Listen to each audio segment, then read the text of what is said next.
Hay un tipo particular de persona en cada grupo de amigos que siempre parece saber exactamente qué decir. Y no es el más gracioso, tampoco es el más listo. El que, de alguna forma, siempre sabe qué decir cuando todo lo demás falla.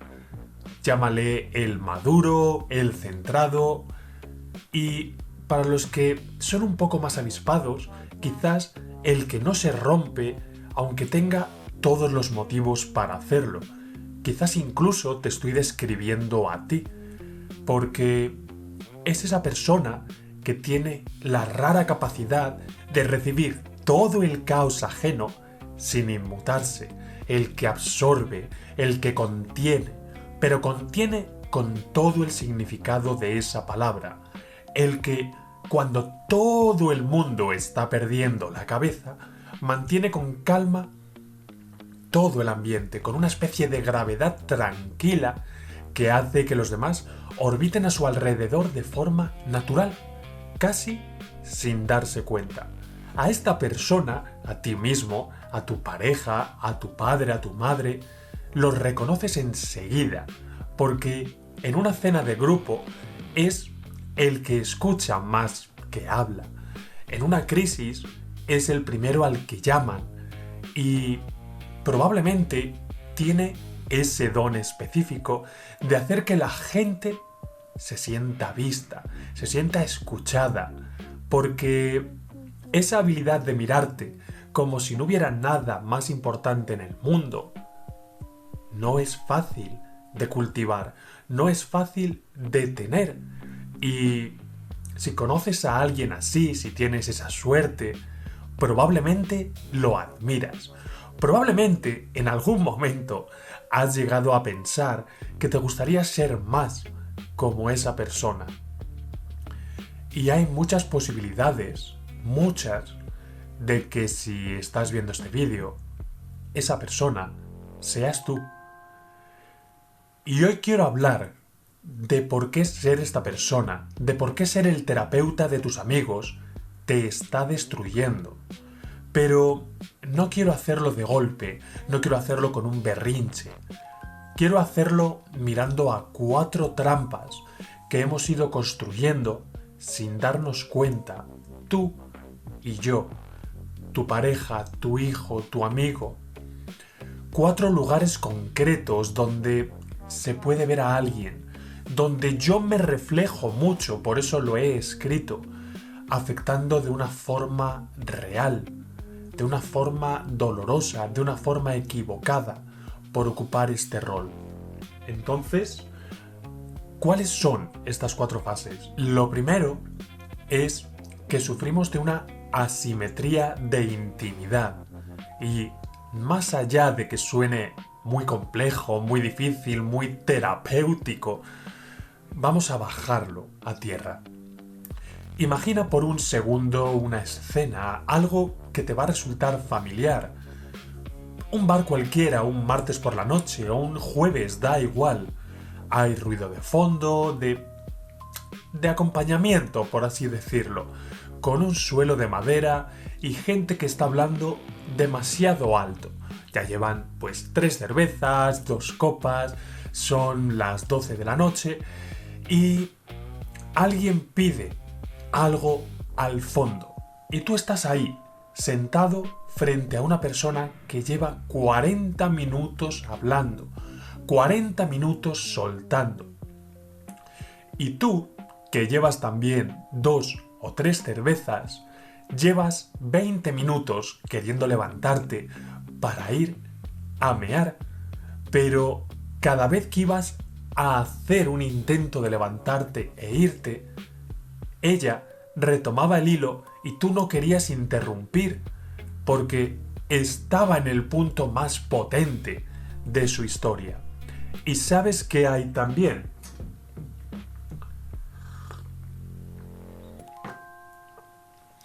Hay un posavasos entre tus manos, en tus dedos, que ya no es un posavasos. Es una pila de cartón, húmedo, destrozado, que llevas rasgando en tiras sin darte cuenta desde que ha empezado la conversación. ¿Por qué? Porque esta conversación va de lo de siempre, de la expareja, del mensaje que mandó el miércoles, de si el tono del mensaje significa que quiere retomarlo o que simplemente estaba borracho, de lo que dijo su amiga que le dijo el amigo que le dijo el primo. Y tú llevas 4 meses escuchando variaciones exactamente de este mismo relato. Pero, ¿qué es lo que pasa? Que, como buen amigo, activas el modo consulta con una eficiencia que es casi un reflejo innato. Sí, es que por eso estáis ahí. Entonces, aunque te estés meando, ya son 30 minutos, tú acomodas la postura, pones cara de empatía, la número 3, porque ya las tienes casi ensayadas. No es una cara de lástima, esa no, es más de esa escucha activa que ahora nos venden los libros, la que transmite presencia sin juicio, porque también la conoces bien. Te dicen, es que contigo da gusto porque te hablo y me miras sin juzgarme. Tú vas haciendo lo de siempre, vas asintiendo despacio, dejas una pausa que parecería calculada porque es ese silencio también terapéutico donde empiezan a contar y contar y contar hasta que hay un frenazo a tiempo. Un frenazo que tú te conoces bien, que yo me conozco también bien. Y es la pregunta. ¿Y qué tiene de particular esta pregunta?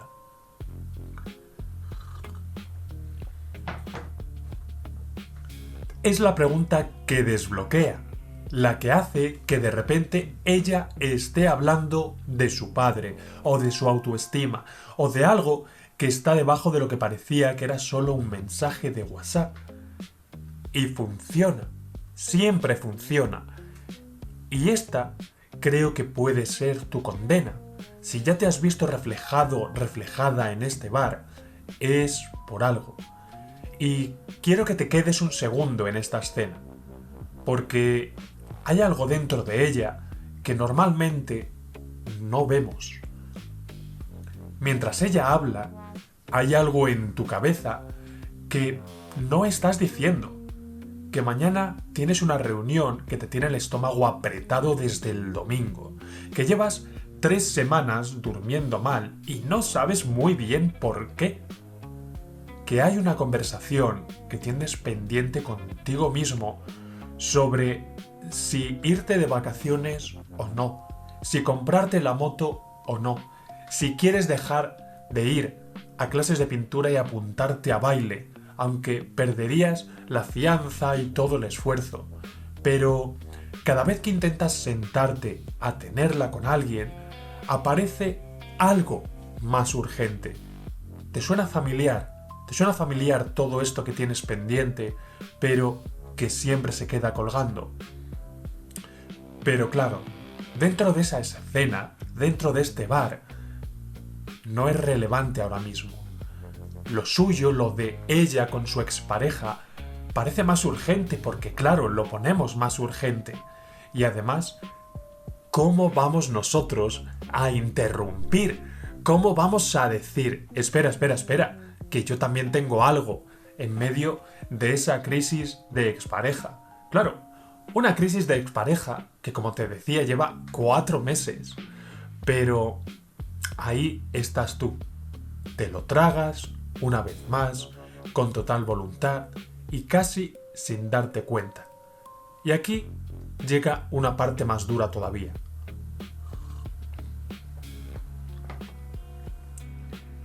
Ella paga su parte, se va, tú pagas la tuya, te pones el abrigo y mientras vas hacia la parada del metro, piensas con calidez, con cariño, con la ternura que llevas dentro, que tienes tanta suerte de poder ayudar a la gente que quieres, que vaya, qué oportunidad, ¿no?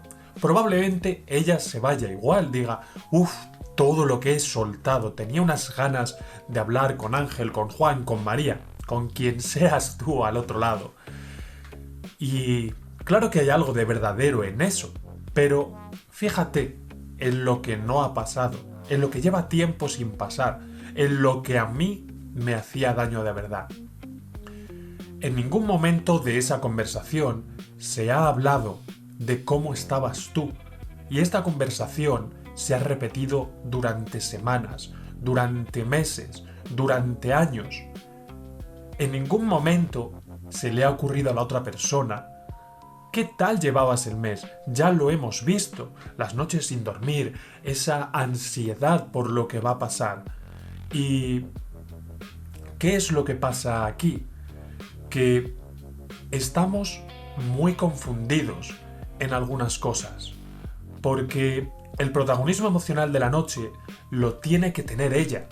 Está en crisis, aunque sea alargado. Y esa persona, la madura, la centrada, la que no se rompe, se ha ido a casa en el mismo metro en el que ha venido, con los auriculares puestos y su propia lista de cosas sin resolver. Perfectamente invisible. ¿Detrás de qué? De la reputación de ser el terapeuta del grupo. Piensa de verdad, ¿cuántas veces llevas haciendo exactamente esto? Semana tras semana, el sábado, el martes, ¿cuántas noches de bar? ¿Cuántas llamadas a las 11 de la noche? ¿Cuántos audios de 7 minutos en los que la otra persona empieza con «perdona por la chapa» y tú contestas no, cuéntame, da igual, no estaba haciendo nada importante»? Y tú lo dices en serio, lo dices de verdad, pero en algún lugar del fondo hay algo que no termina de calmarse, que no termina de creérselo. Y esta es la primera trampa. Y es una primera trampa porque incluso tiene nombre técnico. Los psicólogos, como te decía al principio, lo llaman intimidad asimétrica. Y es muy sencillo de comprender. Es una relación donde el flujo emocional va en una sola dirección de forma sistemática. Por ejemplo, un padre con el niño pequeño. El padre, evidentemente, de forma consciente, va a dar más escucha, más cariño, más apoyo. Entonces, aquí es donde una persona sabe muchísimo de la otra y la otra sabe muy poco de la primera. ¿Sabes qué es lo más perturbador de todo esto? Que no es el desequilibrio en sí. Es que el desequilibrio, a menudo, lo ha diseñado la persona que menos recibe, y en ese caso, eres tú y soy yo. Lo hemos diseñado sin darnos cuenta, probablemente como mecanismo de supervivencia, pero lo hemos diseñado, y si queramos darle la vuelta, tenemos que ser responsables. Y aquí es donde entramos en la segunda trampa, en la trampa de la utilidad.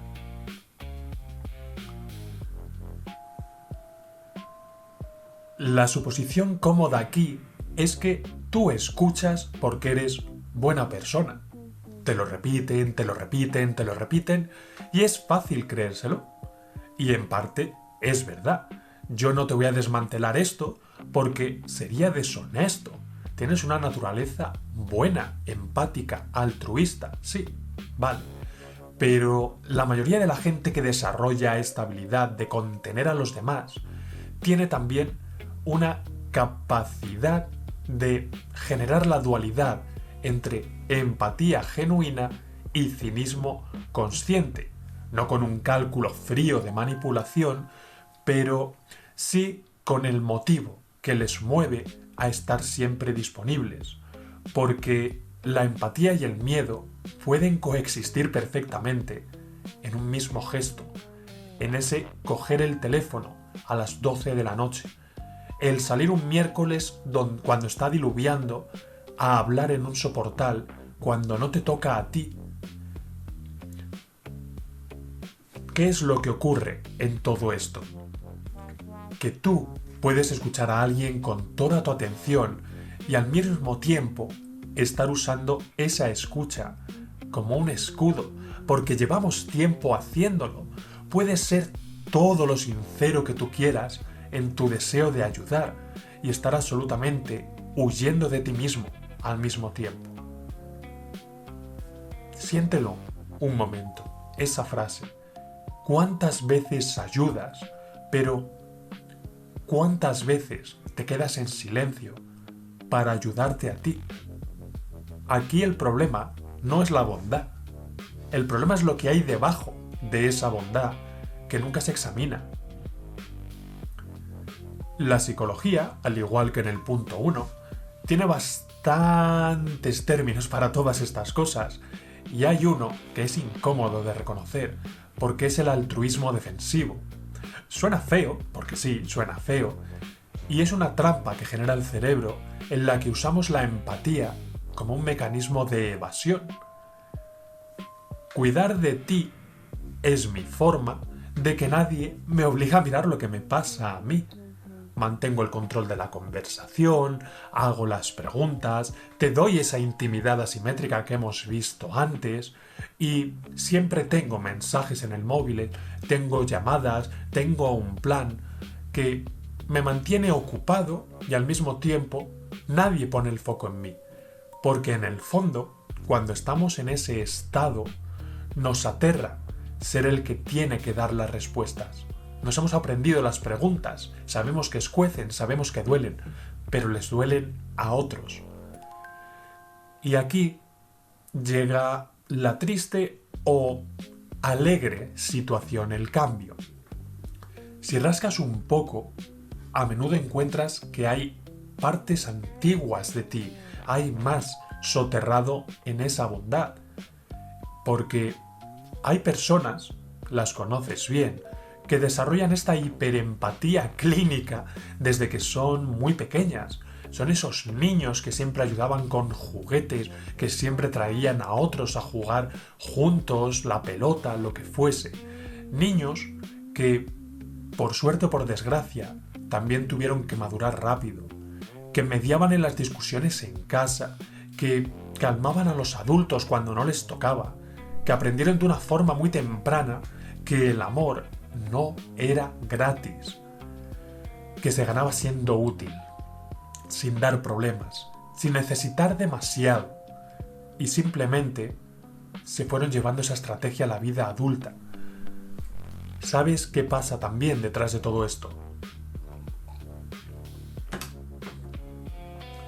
Cuando llegamos a los 20 y tantos, o con 30, o con 40 y muchos, seguimos operando con el mismo software de esa infancia. Necesitar es peligroso, ser necesario es seguro. Y no puedes operar mucho tiempo así sin hacerte daño. Lo sé porque yo construí la misma dinámica y al construirla, construí la misma consulta, tanto metafóricamente como literalmente. Monté la sala de espera, puse las sillas, colgué las plantitas, dejé las revistas en la mesita y a día de hoy sigo abriéndole la puerta a gente que quizás no debo, siendo ese terapeuta de grupo, siendo ese terapeuta de las preguntas. Y si echo la vista atrás, si la echamos atrás juntos, quizás te resuena, porque me pasé años, y no te exagero, pueden ser 5, 7, 10, ofreciéndome como el cirujano emocional para cualquier drama ajeno que pasase por delante. Me leía libros, leía un montón de artículos, escuchaba podcasts, estaba en YouTube y de ahí sacaba el diagnóstico preciso. A ti lo que te pasa es esto. Y le poníamos nombre, con una voz calmada, con distancia clínica, porque tenía el repertorio completo. Total, a mí me encantaba toda esa temática y a la gente le venía bien. Pero había algo que me destruía por dentro. Algo que no me había atrevido a mirar de frente hasta hace relativamente poco. Y es que una parte considerable de por qué lo hacía no era altruismo, era sencillamente una póliza de seguros. La lógica, mi cerebro racional, mi identidad, desde dentro, se había creído la historia de que ser así era perfectamente coherente. ¿Por qué?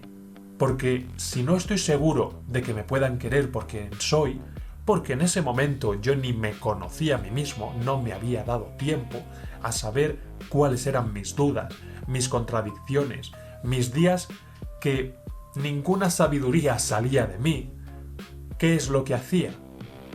Voy a asegurarme de que me necesiten. No por fastidiarle la vida a nadie, sino por la necesidad de estar ahí cualquier jueves, cualquier viernes, cualquier sábado, cualquier día de la semana para escuchar las historias que volcasen todo sobre mí y de ahí solucionarlo. ¿Sabes qué es lo que ocurre con estas relaciones? Creo que sí, creo que lo sabes bien.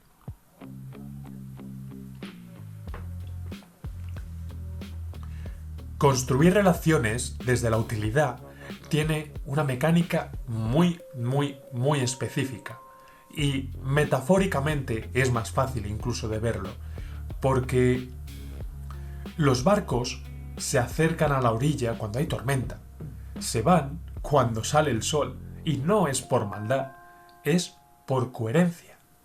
Un barco está destinado a navegar, pero en la tormenta busca refugio.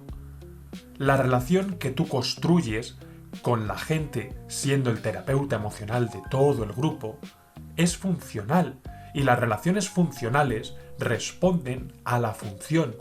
Cuando esa función, cuando esa ayuda, cuando esa escucha no se necesita, la relación descansa, se apaga. ¿No te llama la atención que cuando esa persona lo soluciona con su pareja, cuando soluciona el problema del trabajo, ya no te vuelve a escribir? No es necesariamente por maldad, no es necesariamente por egoísmo, es porque sencillamente no entiende, no siente que tu relación con esa persona sea diferente. Pero claro, tú que has estado funcionando como un faro para la vida de esa persona, te quedas en la roca, mirando a cada vez más barcos que se alejan en un mar en calma y te preguntas, ¿y por qué no hay nadie? ¿Por qué todos se van?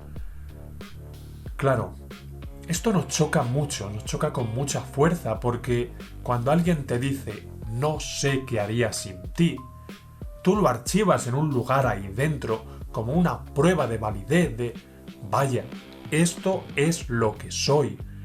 Es una prueba de que exactamente tú tienes esa utilidad, pero muchas veces no nos preguntamos más allá.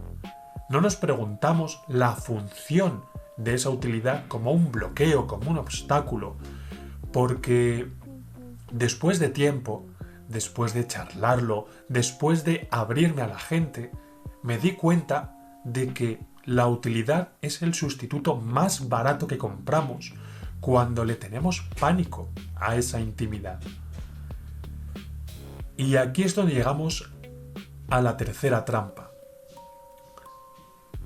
Porque elaboramos un quirófano. Somos cirujanos, somos terapeutas, llámalo como quieras. Yo lo veo más como ese cirujano emocional. Y el quirófano que construimos no tiene bisturís, no tiene guantes de látex. El quirófano, a día de hoy, el que vives tú en tu sofá con el WhatsApp, el que vives en la cafetería del trabajo, el que vives los sábados entre cervezas en el bar, son un cúmulo de audios de 7, 8 minutos que te llegan tarde, que te cansan. Es el mensaje de perdona, no quiero molestarte, pero pa. Porque tú eres el único que entiende. Claro, tú eres el único que entiende. Pero el que entiende no entiende otras cosas. Y es que nadie nos cuenta que vivir en ese quirófano permanentemente es lo que le pasa al cirujano por dentro. Es la permanencia. Y esto te va a sonar familiar.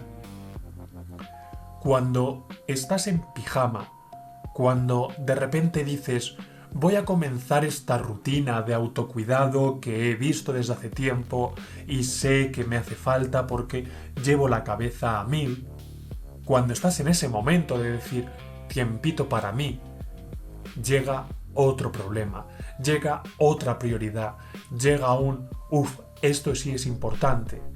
Y de ahí empieza la culpabilidad por los dos lados, a pelearse dentro de ti. ¿Abandono a esta persona? ¿Abandono mi rutina? ¿Qué hago?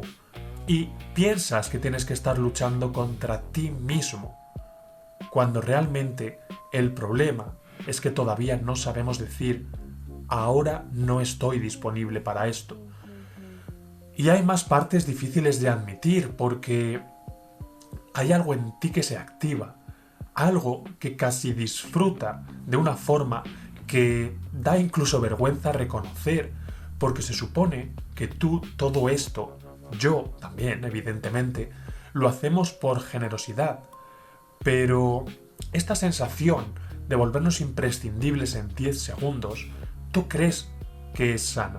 Tú ves a la gente que dices, esta persona tiene una buena vida, reacciona así. Probablemente no, pero ya estamos dentro del papel. Ya nos hemos puesto la bata de cirujano, casi antes de haber escuchado los 30 segundos del audio.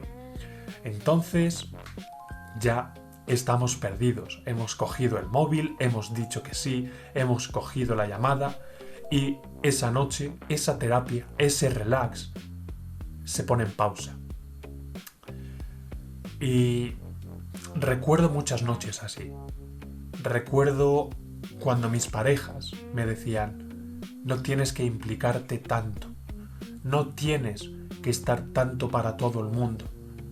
Y claro, es duro darse cuenta de cómo vas perdiendo a alguien que tienes a tu lado, que quieres tanto, porque das tiempo, sin más, a todo el mundo.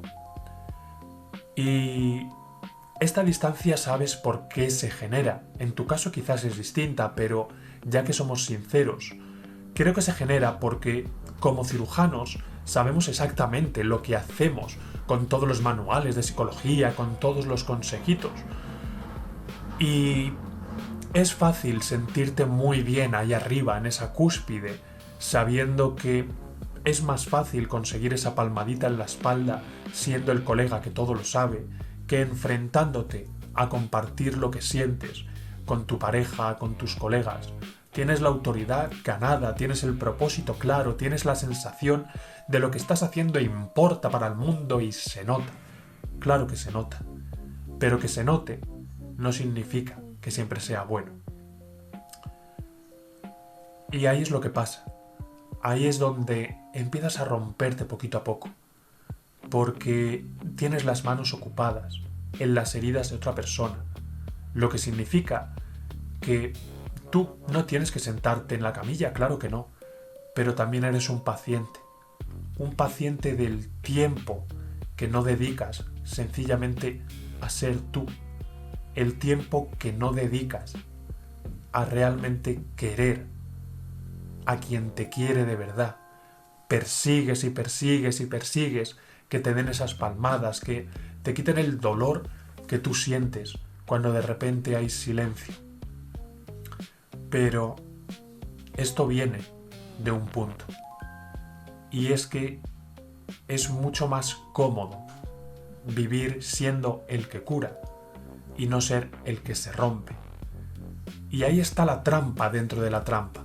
Al pasarte la vida con las manos en las heridas ajenas, nunca tienes que mirar las tuyas, no tienes que mirar quién te abandonó cuando eras pequeño, el bullying en el instituto, la cantidad de chicos, de chicas que te dijeron que no porque tenías granos, el trabajo que perdiste por no arriesgarte, la vida que tiene tu hermana, casada con su casa, con sus hijos, con su todo, y tú estás ahí compartiendo una habitación en mitad de Madrid sin saber a dónde carajos vas.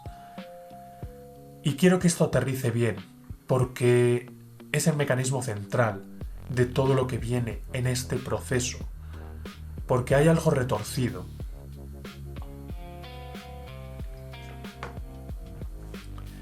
Lo más retorcido es que hay algo genuinamente placentero en estas dinámicas, en esos consejos perfectos, estructurados, ya lo sabemos, pero también hay disonancias cognitivas que se llaman, Nadie señala al que escucha. Nadie le dice al pilar del grupo que quizás está usando su empatía como anestesia. Y ahí empiezan los escondites burdos. El que trabaja 12 horas para no pensar y lo justifica. El que sale cada fin de semana para no quedarse solo y se emborracha y se emborracha y se emborracha. Y la gente habla porque claro que hablan, lo detectan. La gente dice, uy, este. Pero no intervienen. Dicen, ¿quién soy yo para hacer algo? Pero ahí es donde tenemos que hacernos fuertes, porque el que escucha, el que cuida, el que coge el teléfono a las 11 de la noche como haces tú sin quejarse, a ese no le señalan para acompañarle. Porque cuidar nunca tiene aspecto de huida, y eso tenlo claro. Tiene aspecto de una virtud, y las virtudes se aplauden. Entonces ten en cuenta que si te están aplaudiendo mucho, mucho más que demasiado, quizás ya estás huyendo de algo, y ahí es donde tienes que parar un poco. ¿Y qué te puedo decir después de años, de todas las etapas que he vivido en Inglaterra, en distintas casas, distintas ciudades, en España, en situaciones que ojalá nunca tengas que vivir? Estar en este rol genera una atrofia muy específica. Y es que cuando realmente te rompes, cuando te das cuenta de que has olvidado cómo pedir ayuda, no tienes el vocabulario, no tienes la práctica, no tienes un espacio seguro para desmoronarte, porque has proyectado una imagen de ser el fuerte, ser el invulnerable, tan perfecta, que la gente asume que no te pasa nada nunca. Y sobre todo, algo que es peor, has entrenado a tu entorno, a tus padres, a tu pareja, a tu familia, para que no te pregunten, para que no se involucren, porque tienes una coraza tan fuerte que no saben qué hacer. Intentaron ayudarte 7 veces, 10 veces, y fue imposible. Por mucho que quieran, ya no saben cómo hacerlo. Por mucho que tú quieras, te cuesta mucho saber cómo dejarles entrar. Y ahí es donde nos duele, porque llega el resentimiento. Y un resentimiento llega cualquier día de la semana. Y no llega en un día dramático, no llega con una crisis, llega un martes, un miércoles, un jueves, con la luz normal de la tarde en mitad de un paseo, cuando de repente ves a una parejita joven paseando al perro con el carrito del bebé riéndose. Pero tú miras el móvil y no tienes nada especial en el calendario. Tienes el teléfono en la mano, lo llevas cargando media hora, 1 hora, me da igual. Llevas desbloqueando la pantalla cada 3 minutos para ver el WhatsApp. Y los únicos mensajes que tienes, son los del chat del trabajo, los del grupo de la universidad, algo sobre una reunión donde tú no pintas nada y una promoción de alguna tienda que ni recuerdas haber seguido. Y dices, con todo lo que hago por el mundo, esto es lo que hay para mí. ¿Qué hay de esas personas que hace 2 días decían con tanta fuerza que me querían? Y te empiezas a comer la cabeza, empiezas a sentirte tan alejado de todos, pero con el mismo miedo que rabia, porque no quieres admitir que estás solo en todo esto, o que te jode que las cosas estén así, porque entras en Instagram y están de fiesta, y están de viaje, y están de puente, y están besándose, y tú estás tirado en un banco sin hacer absolutamente nada. ¿Y qué haces? Vuelves a mirar 5 minutos más tarde el móvil y sabes que no va a haber nada, pero miras igual, miramos igual, como si el hecho de desbloquear la pantalla hiciese que el universo mandase un mensaje a la gente de piensa en él, mándale un mensajito. Y mira, el universo hará muchas cosas, pero no va a mandar ese mensaje por ti. No va a traer por magia un ¿qué tal? He pensado en ti, quiero que quedemos. No. No va a haber nada si no cambia nada en ti. Y claro, ahí la mente también está muy trabajada, porque para protegernos, para seguir adelante un día más y que no hagamos lo inevitable de ya sabes el qué, empieza a decirnos, bueno, seguro que están ocupados, saben que tengo cosas y no quieren molestarme, seguro que piensan que lo tengo todo bajo control, total, soy el fuerte. La excusa la pones tú, te la sabes bien. Y ahí empezamos con el laberinto de esa justificación plausible para cada ausencia, para cada justificación que suena razonable. Pero cuando las pones todas juntas, cuando eres un poquito listo, te das cuenta de que estás trabajando demasiado duro para convencerte de algo que no crees, porque este de aquí podrá contarte todas las historias que tú quieras, pero el corazón sabe que llevas tiempo debiéndote el poder solucionarlo. Y aquí llega lo que más cuesta admitir en voz alta.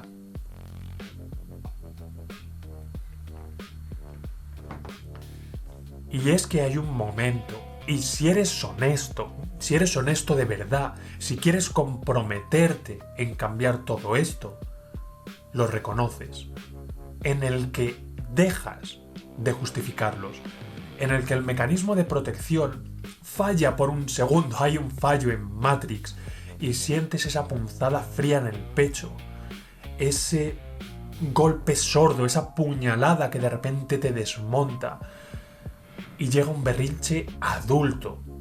No vas a ponerte a llorar en público, ya no sabes ni cómo era eso de llorar, y tampoco vas a gritarlo al viento, pero sabes que algo de ti de repente se ha roto, ha cambiado, se ha salido del lugar y al mismo tiempo ha vuelto, porque dices, nadie se está preocupando por mí, y donde antes había lástima, había pena, había vergüenza, ahora de repente hay un impulso, hay una motivación, porque sabes que tienes razón. En parte tienes razón, hay un desequilibrio real, hay algo triste y muy duro en todo esto por lo que tenemos que pasar. Pero aquí está lo que dicen los sociólogos, los terapeutas, que llevan años documentando todo esto. Y es que cualquier grupo, sea trabajo, sea familia, sea amigos, funciona por homeostasis, por equilibrio. Y claro, si en el grupo de amigos tú has sido siempre quien mantenía todo estable, has sido el rol de fuerte, el rol de terapeuta, cuando todo el mundo se divorció, el grupo se ha acostumbrado a esa dinámica, como se acostumbran a que uno sea el gracioso, a que uno sea la guapa.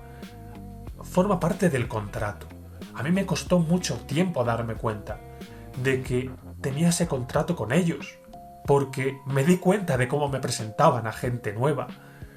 Y claro, ahí es cuando me tocó hacer algo con mucho miedo, con mucha desesperación quizá por cambiarlo, y es apagar la luz.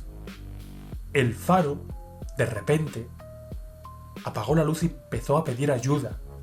Y sí, generó caos. La gente empezaba a criticarme por un sitio, otros decían, este está chalao.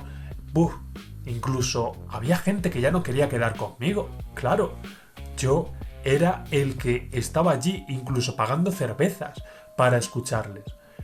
Y aquí tienes que tener algo en cuenta.